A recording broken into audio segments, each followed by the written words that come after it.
तो सर, जैसे कि आप बिग बॉस में एंट्री मारे, सब लोग को खूब हंसाए, सब लोग ने खूब एंजॉय किया, लेकिन अचानक से आप अब नहीं है, अभी फिलहाल आप बिग बॉस के पार्ट नहीं, तो क्या रीज़न था कि अब आप बिग बॉस में नहीं हो?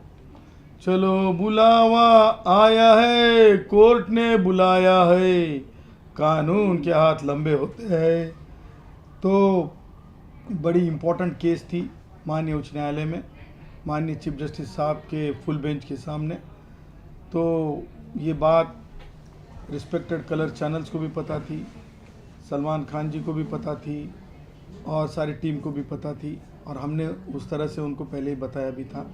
तो बड़े अदर रिस्पेक्ट के साथ, क्योंकि केस ही उतनी मजबूत और ज़रूरी थी कि वो आरक्षण 50% से ज़्यादा आरक्षण देश के फंडामेंटल स्ट्रक्चर है जो संविधान का है, उसके संदर्भ में केस थी।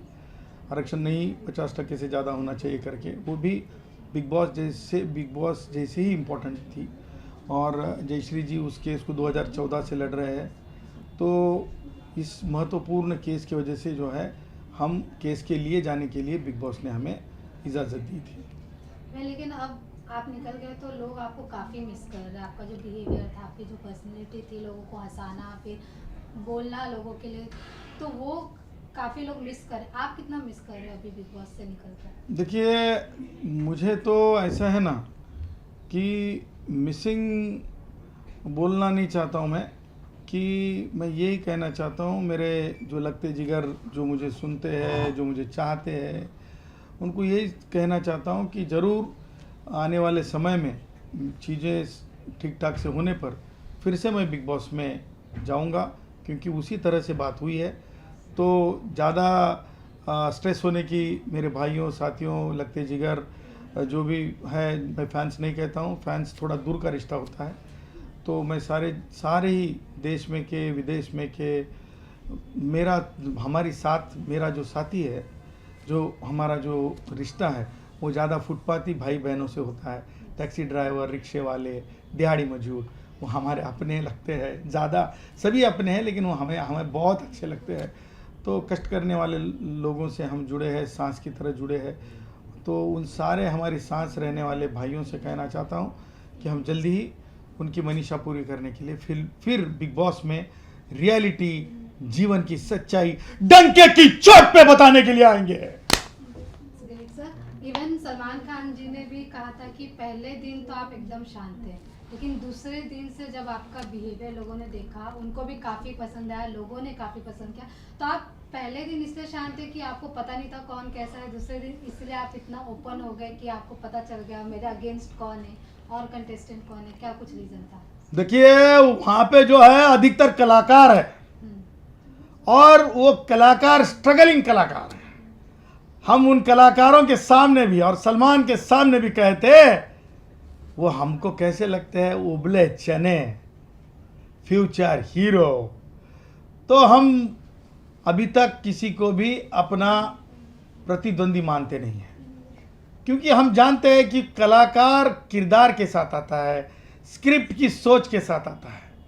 इसीलिए ज़मीन आसमान का फ़र्क है, इसीलिए तो ये पब्लिक है, सब जानती है।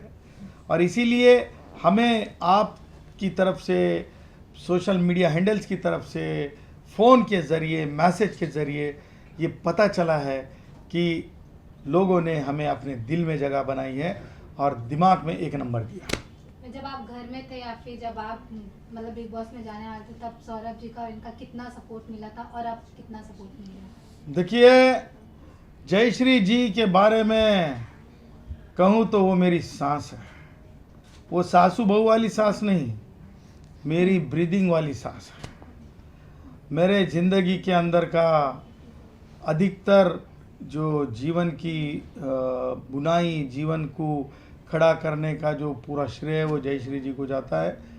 मेरे सोच को बढ़ावा देने से लेकर तो मेरे लिविंग स्टाइल तक, मेरी कोर्ट के अंदर मैं किस तरह से अपनी बात रखूं वहाँ तक, तो उस वजह से तो मैं जयश्री जी को जिस बार पहली बार साली को पटाने के लिए वो कौन सा सेंटर हुआ करता था हमारे ज़माने में, वो एसटीडी बूथ में यूनिवर्सिटी में पढ़ते समय इनको पहले देखा था, और वहीं से हमारे पास वो गाड़ी थी यामा RX 100, पीछा करते हुए इनके गए थे, क्योंकि इन्हें हमने डंके की चोट पे तय किया था कि इसको पटाऊंगा।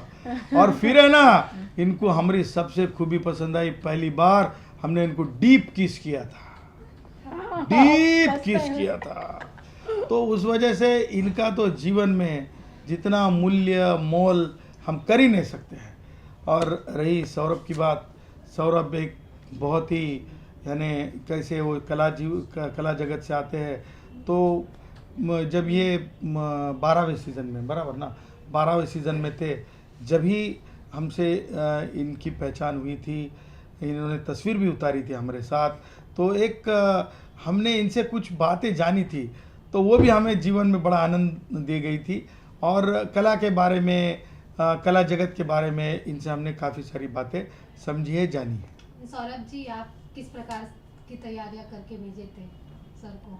तैयारियां क्या करानी है उनको यार, वो तो रोज़ ही तैयार रहते हैं, कोर्ट में इतने बड़े बड़े केस लड़ते हैं, और उनके लिए क्या तैयारियां कराएंगे। अब आर्मी वालों को आप बोलोगे कि देश के लिए कैसे लड़ना है, तो तैयारियां कुछ नहीं थी, कुछ ऐसे पॉइंट्स होते हैं जो बताने पड़ते हैं, जो गेम में होते हैं, जो मैनिपुलेशन होता है, जो रिश्ते बनते हैं, तो वो बताना ज़रूरी था कि एक इंसान इमोशनली रिश्ता बनाता है और बाहर तू कौन और मैं कौन।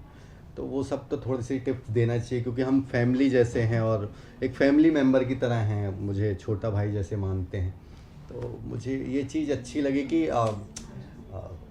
मैं एक फैमिली की तरह हूँ और मैं कुछ कर पा रहा हूँ, कुछ सपोर्ट कर पा रहा हूँ। और इसी बात है, मैं उस जगह से गुजरा हूँ, तो मुझे पता है कि कितने वीक पॉइंट हैं और कितनी चीज़ें हैं वो इस्तेमाल करेंगे उस चीज़ों को, उस रिश्ते को बना के। तो वो सब सारी चीज़ों की बात हुई थी। बाकी तो आप गेम देख ही रहे हैं, कितना कमाल का खेल रहे हैं और बिंदास खेल रहे हैं और रियल खेल रहे हैं। इवन सर, जैसे कि रिश्ते की बात हुई, तो आपको क्या लगा कि अब जितना दिन थे, कि कौन रियल है या फिर कौन फेक है, कौन आपके अगेंस्ट खेल रहा था, आपको क्या लगा? देखिए, हमरे अगेंस्ट और हमें दबाने की कोई कोशिश कोई करने वाला माई का लाल पैदा नहीं हुआ। हम दाऊद इब्राहिम जैसे आतंकी को अपने बूट के नीचे दबाने के लिए, कुचलने के लिए तैयार रहते हैं। तो हमें तो हमसे कोई वो पंगा लेगा नहीं, क्योंकि हम जो भी बोलते हैं डंके की चोट पे बोलते हैं। हम डाकुओं के खानदान से आते हैं, तो हम बचपन से ही ऐसे हैं, तो इसीलिए हमसे तो कोई उलझा नहीं। लेकिन हम ये कहना चाहते हैं कि जो कला जगत है, जिसे हम बॉलीवुड कहते हैं, बॉलीवुड ने पवित्रता रखनी चाहिए, अंडरवर्ल्ड से दूरी रखनी चाहिए।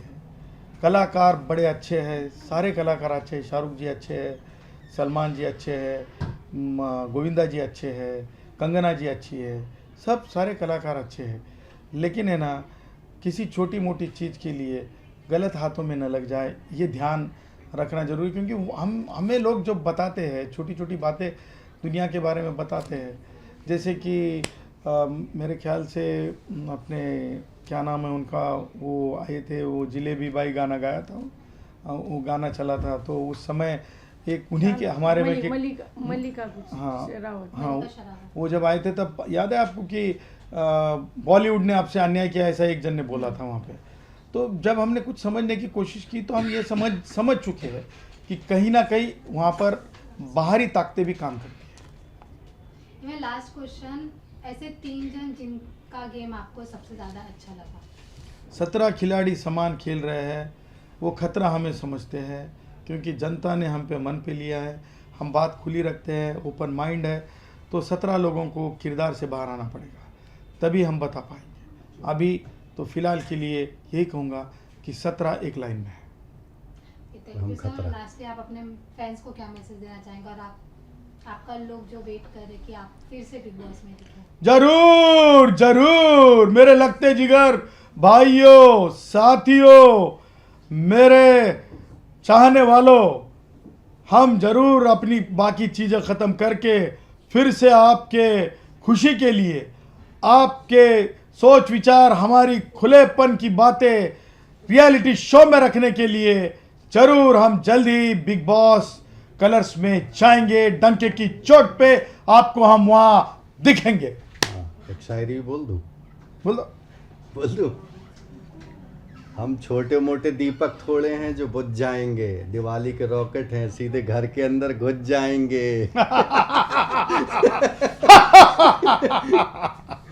ठीक थैंक यू सो मच। भाईजान